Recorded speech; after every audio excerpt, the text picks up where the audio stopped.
नमस्कार दोस्तों। आज की हमारी कहानी है बहू बस एक रोटी दे दो। कांता देवी जी अपनी बहू सुमन से हाथ जोड़कर कहती है, बहू बस मुझे एक रोटी दे दो। तो बहू कहती है, तेरी नौकरी ले रखी है मैंने रोटी बनाने की, नहीं है तेरे लिए कोई रोटी। चुपचाप पड़ी रह बुढ़िया, नहीं तो आकर तुझे बहुत मारूंगी। दिमाग खा रखा है बुढ़िया ने मेरा, पड़ी पड़ी चिल्लाते रहती है, रोटी दे दे रोटी दे दे। कांता देवी जी बहुत मरी हुई सी आवाज में कहती हैं, बहू बस एक रोटी दे दे। यह सुनते ही सुमन को इतना तेज गुस्सा आता है, बाहर से उठकर अपनी सास के कमरे में आती है और अपनी सास के 2 थप्पड़ मार देती है। थप्पड़ मारकर चिल्लाकर कहती है कि अगर अब की बार रोटी मांग ली तो तेरी हड्डियां तोड़ दूंगी बुढ़िया। किसी को भी चैन से नहीं जीने देती। पहले अपने पति को चैन से नहीं जीने दिया तो वो तुझे छोड़कर भाग गया, और अब तू मुझे चैन से नहीं जीने दे रही। लेकिन मुझे अपने पति की तरह मत समझाना कि यहाँ से भाग जाऊं। बुढ़िया मैं तो तुझे ही भगा दूंगी यहाँ से, पर खुद नहीं भागूंगी। सुमन अपनी सास को मारकर और ये कहकर अपनी सास के कमरे से बाहर निकल जाती है। कांता देवी जी अपने गाल को पकड़े हुए जोर जोर से रोए जा रहे थे। उनकी आंखों से लगातार आंसुओं की बारिश हो रही थी। एक तो भूख का दर्द, ऊपर से बहू की मार का दर्द उनकी बूढ़ी हड्डियों से बर्दाश्त नहीं कर पा रहे थे। आज अपने ही घर में अपनी ही बहू के हाथों से वह मार खा रही थी। यह पीड़ा उनके हृदय से सहन नहीं हो पा रही थी। कांता देवी जी अपने कमरे के कोने में दीवार से लगी हुई थी। बहू ने इतनी जोर से थप्पड़ मारे थे कि उनके गालों में असहनीय पीड़ा हो रही थी। अपनी बेबसी, लाचारी और नासमझी पर आज उन्हें बहुत रोना आ रहा था और गुस्सा भी आ रहा था। कांता देवी जी के पति का नाम विजय सिंह है। विजय सिंह जी एक सरकारी कर्मचारी थे। विजय सिंह जी और कांता देवी जी के एक बेटा भी था जिसका नाम अमित और बहू का नाम सुमन है। अमित का भी एक बेटा है जिसका नाम सूरज है। विजय सिंह जी एक सीधे साधे, विनम्र, दयालु एवं सज्जन व्यक्ति हैं। कांता देवी जी उन्हें हमेशा ताने मारती थी। घर में कोई काम भी खराब होता तो उसका सारा दोष अपने पति पर डाल देती थी, क्योंकि वह अपने बेटे, बहू और पोते से अत्यधिक प्रेम करती थी। प्रेम तो विजय सिंह जी भी सबसे अत्यधिक करते थे, खासकर अपनी पत्नी से अत्यधिक प्रेम करते थे, लेकिन कभी जताते नहीं थे। इसलिए उनकी हर बात चुपचाप सुन लिया करते थे। परंतु जब से वे रिटायर हुए थे और घर में रहने लगे थे, तब से कांता देवी जी उन्हें बात बात पर टोका करती थी। धीरे धीरे उनका मन विचलित होने लगा और वह अपने आप को दोषी समझने लगे थे। विजय सिंह जी अपने पोते सूरज से अत्यधिक प्रेम करते थे। सूरज की जॉब मुंबई में लग गई थी और उसे गए हुए अब 4 महीने हो चुके थे। जब उसका पोता सूरज घर पर आया तब तक वह अपने दादाजी को खुश रखता था, परंतु जब से मैं मुंबई चला गया था तब से विजय सिंह जी का घर में दिल नहीं लगता था। अब उन्हें घर काटने को दौड़ता था। ऊपर से कांता देवी जी उनसे झगड़ने लगती थी। एक दिन विजय सिंह जी एक पत्र लिखकर रात के अंधेरे में घर छोड़कर चले गए थे। सुबह को जब कांता देवी जी देखती हैं तो उन्हें टेबल पर एक पत्र, मोबाइल, एटीएम कार्ड रखा हुआ मिलता है। वह पत्र उठाकर देखते हैं। यह पत्र उनके पति विजय सिंह का था, जिसमें लिखा था, प्रिया कांता, मैं घर छोड़कर हमेशा के लिए जा रहा हूँ। कांता, मैं तुमसे और अपने बच्चों से अत्यधिक प्रेम करता हूँ, परंतु मैं ये कभी नहीं जता पाया। तुमने कभी मेरे काम, प्यार को समझा ही नहीं। मैंने इस घर के लिए अपना जीवन समर्पण कर दिया। अपने जीवन में मैंने कभी कोई गलत कार्य नहीं किया।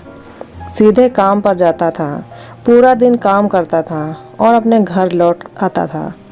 जो भी कमाता वह तुम्हारे हाथ में लाकर रख देता था। तो भी हर काम के लिए तुम मुझे ही दोषी समझती थी। मुझसे ये सब कुछ अब बर्दाश्त नहीं हुआ, इसलिए मैं घर छोड़कर हमेशा के लिए जा रहा हूँ। मैं अपना एटीएम कार्ड, मोबाइल यहीं छोड़कर जा रहा हूँ। हर महीने जो मेरी पेंशन आती है वह एटीएम कार्ड से तुम निकाल लिया करना। मेरे जाने के बाद भी तुम्हें कोई परेशानी नहीं होनी चाहिए। तुम और बच्चे हमेशा खुश रहना। पेंशन की रकम तुम्हें हर महीने मिलती रहे, इसलिए मैं जब तक जीवित रहूँगा ऑफिस में जाकर साइन करता रहूँगा। अगर पेंशन आनी बंद हो जाए तो समझ लेना अब मैं इस दुनिया में नहीं हूँ। अभागा विजय सिंह। ये पत्र पढ़ते हुए कांता देवी जी के होश उड़ गए। वे जोर जोर से रोने लगी। उन्होंने कभी सपने में भी नहीं सोचा था उनकी बातें विजय सिंह जी दिल पर लेते थे। वे तो अपने बेटे और बहू को बचाने के लिए सारा दोष उन पर लगा देती थी। विजय सिंह के जाने के बाद उनके बेटे ने मोबाइल और एटीएम कार्ड अपने पास रख लिया। कांता देवी जी अपने पति के जाने के सदमे से टूट चुकी थी और सूरज भी यहाँ नहीं था जो अपनी दादी को संभाल लेता, क्योंकि सूरज अपने दादा दादी से अत्यधिक प्रेम करता था और दादा दादी भी सूरज पर जान छिड़कते थे। विजय सिंह जी और सूरज के पीछे कांता देवी जी के बेटे और बहू ने उनके साथ गलत व्यवहार करना शुरू कर दिया। उनकी बहू कितनी बार उन्हें खाना नहीं देती थी और कभी कभी तो वह कांता देवी जी पर हाथ भी उठा देती थी। आज भी यही हुआ था। कांता देवी जी भूखी थी और उन्होंने अपने बहू से खाने के लिए एक रोटी मांगी तो बहू उनको 2 थप्पड़ मारकर चली गई। आज उन्हें अपने पति विजय सिंह जी की बहुत याद आ रही थी। उन्हें अपनी गलती का बहुत एहसास हो रहा था। जिस पति को उन्होंने कभी नहीं समझा वही पति उनकी ढाल भी थे।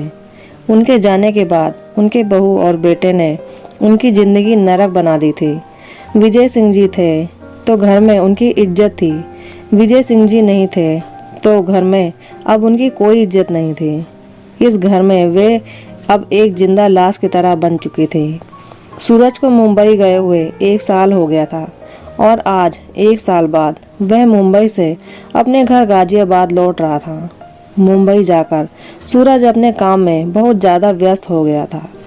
अमित और सुमन ने आज तक उसके दादा दादी के बारे में नहीं बताया था। सूरज जब कभी फ्री होकर घर फ़ोन करता और अपने दादा दादी के बारे में पूछता तो दोनों माता पिता कोई न कोई बहाना बना देते थे। इतने दिन बाद घर वापस आने की वजह से सूरज बहुत ज़्यादा खुश था। उसने घर भी ये खुशखबरी दे दी थी। आज सुमन सुबह से ही बहुत ज़्यादा खुश थी। अपने बेटे के घर आने की वजह से वह खुशी से फूली नहीं समा रही थी। सुबह से ही सुमन किचन में घुसी हुई थी और तरह तरह के पकवान बनाने में लगी हुई थी। इन पकवान को बनाने में उसे यह भी याद नहीं रहा कि उसने अपनी सास को कल से खाना नहीं दिया है और अगर सूरज को पता चल गया तो वह बहुत गुस्सा करेगा। वह तो बस खुशी खुशी में सब कुछ किए जा रही थी।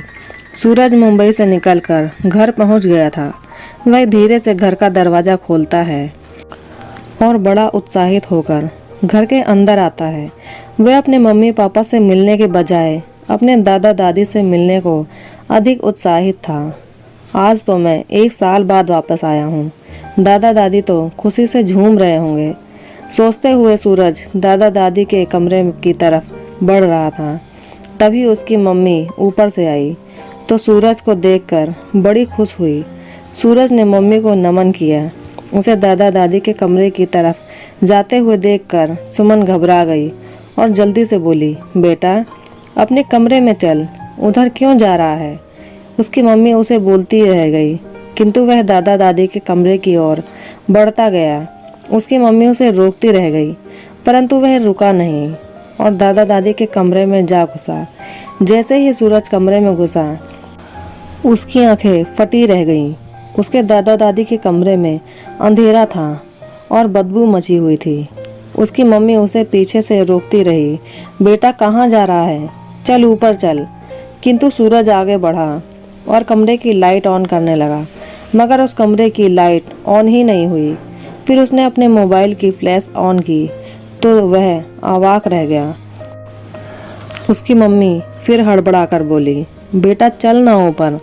तो सूरज गुस्से से बोला, आपको क्या प्रॉब्लम है, सर खाकर फेंक दिया है, जब से आया हूँ चल चल लगा रखा है। अरे घर में ही तो खड़ा हूँ। जाइए आप, मैं आ रहा हूँ। वह सुनते ही उसकी मम्मी खिसियाने बिल्ली के जैसे दुम दबाकर कमरे से बाहर निकल गई और बाहर आकर बड़बड़ाने लगी। आया बड़ा दादा दादी का चंचा और पैर पटकती हुई किचन में जा घुसी। सूरज ने मोबाइल फ्लैश कमरे में इधर उधर मारी तो एक कोने में पड़ी हुई उसे अपनी दादी नजर आई। वह दादी के पास पहुंचा और दादी को हाथ लगाया तो दादी डर गई। मुझे मत मारो, मुझे मत मारो।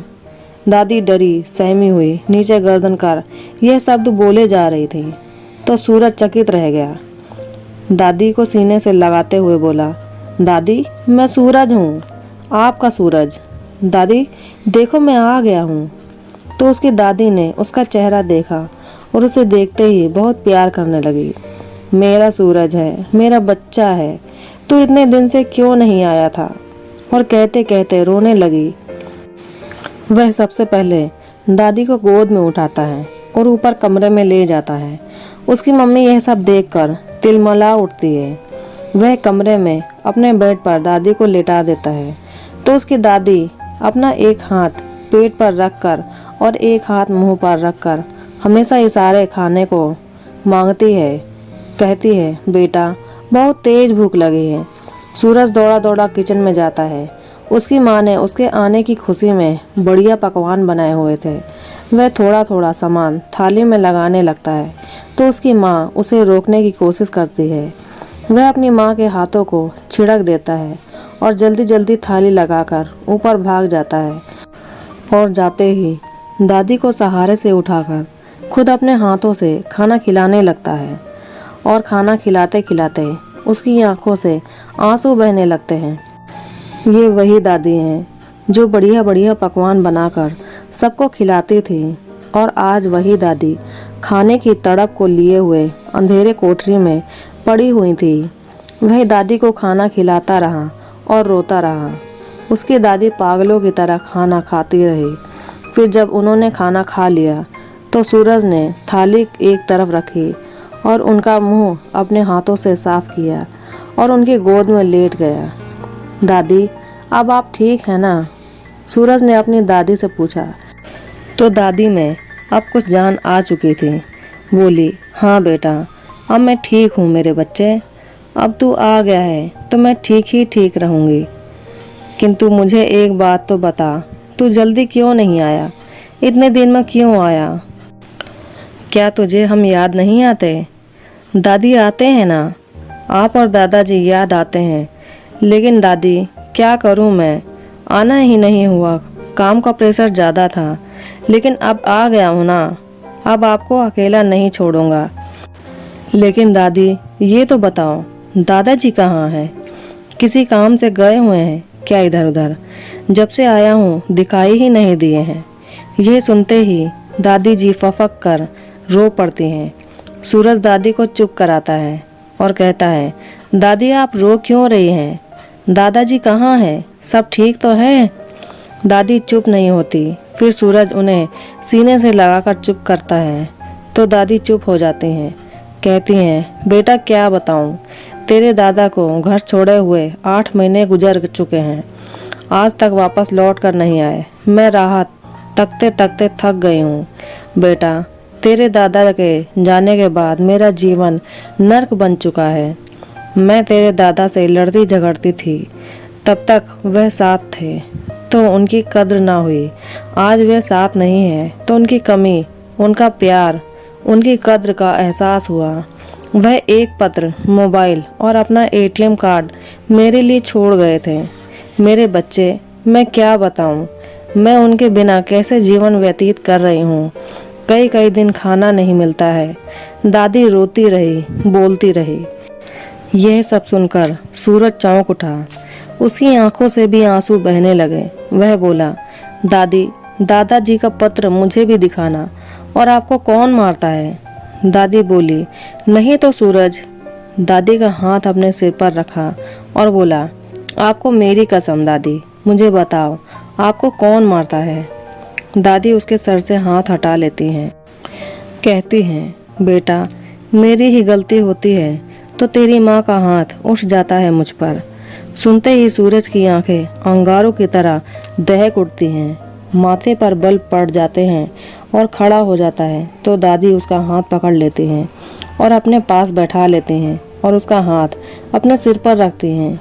तुझे मेरी कसम है मेरे बच्चे, तू किसी से कुछ नहीं बोलेगा। ठीक है दादी, आप कहती हैं तो जाने देता हूँ। तभी उसकी मम्मी उसे खाने के लिए आवाज़ लगाती हैं तो वह साफ इनकार कर देता है, किंतु दादी के आग्रह करने पर खाना खाने के लिए नीचे जाता है और दादी को आराम से लेटा देता है। उसकी माँ उससे बातें करती है, परंतु वह चुपचाप खाना खाकर ऊपर चला जाता है। वह दादी को सोता देख कमरे का दरवाज़ा बंद कर घर से बाहर निकल जाता है। वह घर से कुछ दूरी पर अपने दादा को ढूंढता रहा, किंतु उसे वह कहीं भी उसके दादाजी नजर नहीं आए। वह घर लौट आता है और दादी के पास आकर उनके जागने का इंतजार करने लगता है। तभी उसके पापा कमरे में आ जाते हैं और गुस्से में उससे बातें करने लगते हैं और अपने साथ नीचे चलने को बोलते हैं, परंतु वह आने से इनकार कर देता है। तो उसके पापा गुस्से में नीचे चले जाते हैं। तब दादी जाग जाती है तो वह उसने दादाजी का पत्र दिखाने को कहता है। दादी उसे अपने साथ अपने अंधेरे कोठरे में ले जाती हैं। वहाँ अपने बक्से से उसे वो पत्र निकाल कर दिखाती हैं। उसे पढ़कर सूरज की आंखों में पानी आ जाता है। उसकी दादी उसके आंसू साफ करती हैं। वह अपनी दादी को फिर से ऊपर कमरे में ले जाता है, क्योंकि उस कमरे में बदबू अंधेरे के सिवा कुछ न था।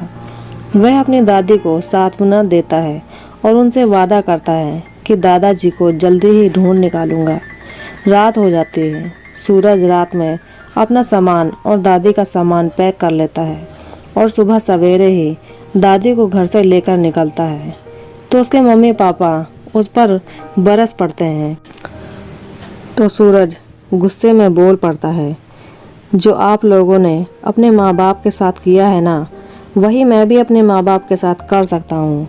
मेरा भी हाथ उठ सकता है, इसलिए जो मैं कर रहा हूँ उसमें बाधा डालने की कोशिश ना करें। ये सुनते ही दोनों माँ बाप पीछे हट जाते हैं। सूरज अपनी दादी को लेकर घर से निकल जाता है और एक किराए के कमरे में चला जाता है, जिसे उसने अपने दोस्त की मदद से जब वह शाम को दादाजी को ढूंढने के दौरान गया था, किराए पर ले लिया था। वहाँ दादी को ले जाकर आराम से लेटा देता है और नाश्ता ऑर्डर कर देता है। नाश्ता आ जाता है तो दादी पोता मिलकर नाश्ता करते हैं। फिर सूरज नहा धोकर तैयार हो जाता है और दादी जी को सुलाकर अपने दादा के उसी ऑफिस में जा पहुंचता है, जहां प्रतिवर्ष आकर उसके दादाजी अपने हस्ताक्षर किया करते हैं। वहां जानकारी के दौरान उसे पता चलता है कि उनके हस्ताक्षर को पूरा 1 वर्ष हो चुका है और आजकल में ही उनके हस्ताक्षर होने हैं।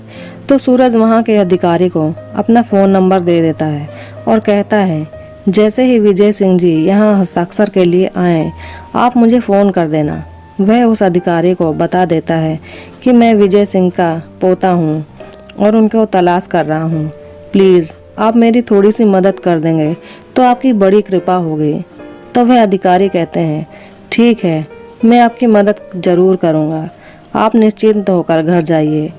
सूरज उस ऑफिस से लौट आता है और रास्ते से बहुत से फल दादी के लिए ले लेता है और दादी के पास कमरे में चला जाता है। जाते ही देखता है दादी कमरे की साफ सफाई में लगी हुई हैं।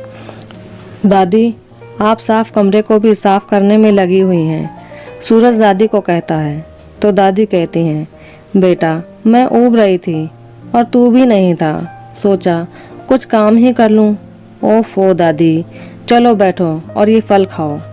सूरज दादी को फल खिलाता है और खुद भी खाता है। फिर लंच ऑर्डर कर देता है। तो दादी कहती है, अब शाम में ऑर्डर मत करना, मैं खुद बनाऊंगी। शाम में दादी पालक पनीर बनाते हैं। सूरज खाकर मस्त हो जाता है, दादी के हाथों को चूमता है। ऐसे ही हंसी खुशी में 2 दिन बीत जाते हैं। 2 दिन बाद विजय सिंह जी के ऑफिस से फ़ोन आ जाता है। तो सूरज दौड़ा दौड़ा ऑफिस पहुंच जाता है। जिस अधिकारी को सूरज के पास फ़ोन नंबर आया था, वह विजय सिंह को वहां रोक कर रखते हैं। सूरज वहाँ अपने दादाजी को देखते ही प्रणाम करता है और चरण स्पर्श करता है। विजय सिंह जी सूरज को देखकर आश्चर्यचकित हो जाते हैं। उसके दादा उसे गले से लगा लेते हैं। सूरज अपने दादाजी से पूछता है, दादाजी आप इतने दिन कहाँ थे? तब विजय सिंह जी कहते हैं कि मैं घर से निकलकर वृद्ध आश्रम में रहने लगा था। यह सुनकर सूरज की आंखों में आंसू आ जाते हैं। सूरज दादाजी को अपने साथ चलने के लिए बोलता है तो दादाजी मना कर देते हैं, किंतु सूरज अपने दादाजी को जिद करके मना ही लेता है और अपने साथ कमरे में ले आता है। कांता देवी जी विजय सिंह को देखकर रोने लगती हैं और उनके पैरों में गिर जाती हैं और उनसे माफ़ी मांगती हैं। विजय सिंह जी कांता देवी जी को पैरों से उठाते हैं और अपने सीने से लगा लेते हैं। अपने दादा दादी को गले मिलते देख सूरज बहुत खुश हो जाता है और खुद भी दोनों के सीने से चिपक जाता है। तीनों एक दूसरे से सीने से लगकर खूब रोए। सूरज के माता पिता भी सूरज के दोस्त से उसका पता ठिकाना लगा लेते हैं और वहां पहुंच जाते हैं और सूरज को अपने माता पिता को बुरा भला सुनाने लगते हैं और सूरज को अपने साथ घर चलने के लिए कहते हैं, परंतु सूरज जाने के लिए मना कर देता है। विजय सिंह जी को भी अब अपने बेटे और बहू की सारी करतूत का पता चल चुका था। उन्होंने कांता देवी जी के साथ क्या क्या बर्ताव किया, यह सब भी वह जान चुके थे। उन्होंने अपने बेटे और बहू को वहां से निकल जाने के लिए कहा। अमित और सुमन उनकी बात सुनने के लिए तैयार नहीं थे। तब उन्हें सूरज ने कहा, आप यहाँ से चले जाइए, नहीं तो आप मेरी सूरत कभी नहीं देख पाएंगे। यह सुनकर अमित और सुमन डर जाते हैं और चुपचाप वहाँ से चले जाते हैं।